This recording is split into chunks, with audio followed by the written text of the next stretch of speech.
ang sedula!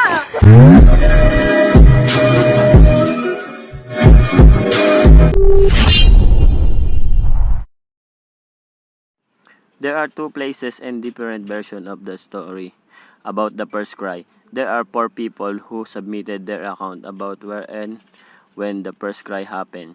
These are them and the title of their story. The controversial Cry of Pugadlawin by Pio Valenzuela, August 23, 1896.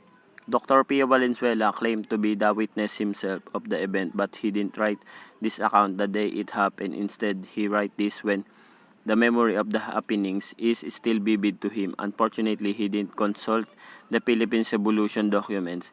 He said that staging point of the cry was in the Balintawak, Wednesday, August 26, 1896, but claimed the cry happened already on August 23, 1896.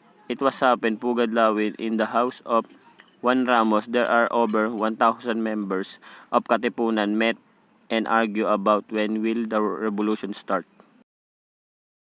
The Cry of Bahay Toro by Santiago Alvarez, August 24, 1896.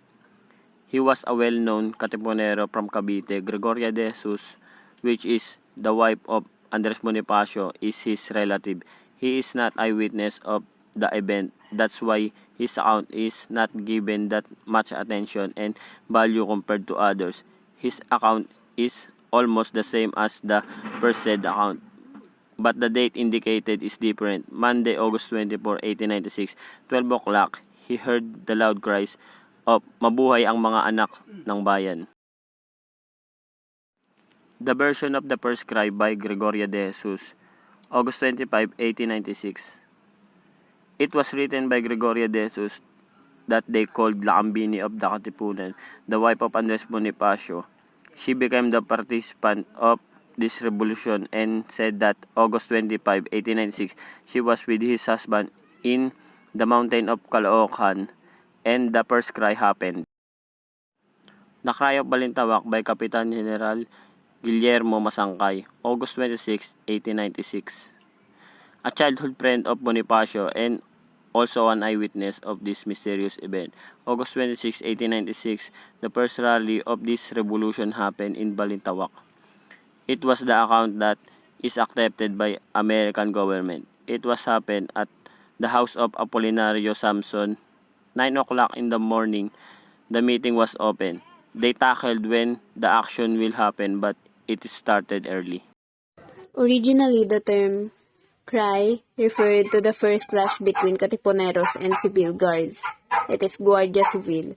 The cry could also refer to the tearing up of community tax certificates, cédulas personnel, in defense of their allegiance to Spain.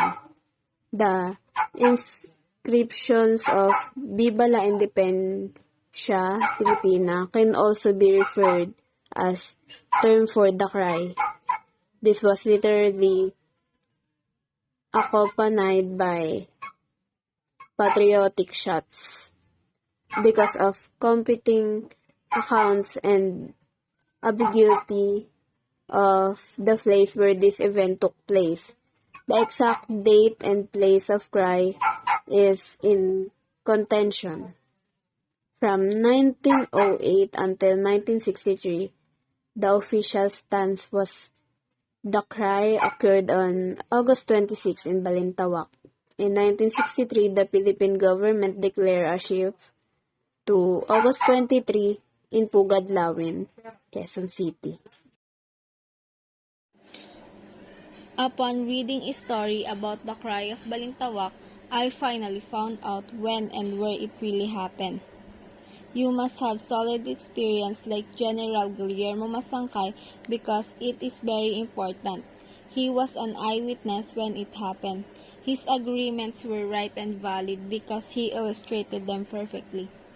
It happened on August 26, 1896 when the Cry of Balintawak erupted. The cry is the turning point in Filipino history when they finally opposed Spanish colonial authority over the Philippines. The people with tears in their eyes pulled out their cédulas and tore them up as one. After reading the resources of Cry of Balintawak, I was able to get the information wherein On August 23, 1896, the Supremo and his troops formally launched an armed revolution against the Spanish, and they tore their residence certificates or cedulas, which symbolized their defiance against from colonizers. And my thoughts about the cry of Balintawak is that I am really satisfied when I was able to know that it was the reason behind the beginning of the Philippine Revolution against Spanish rule.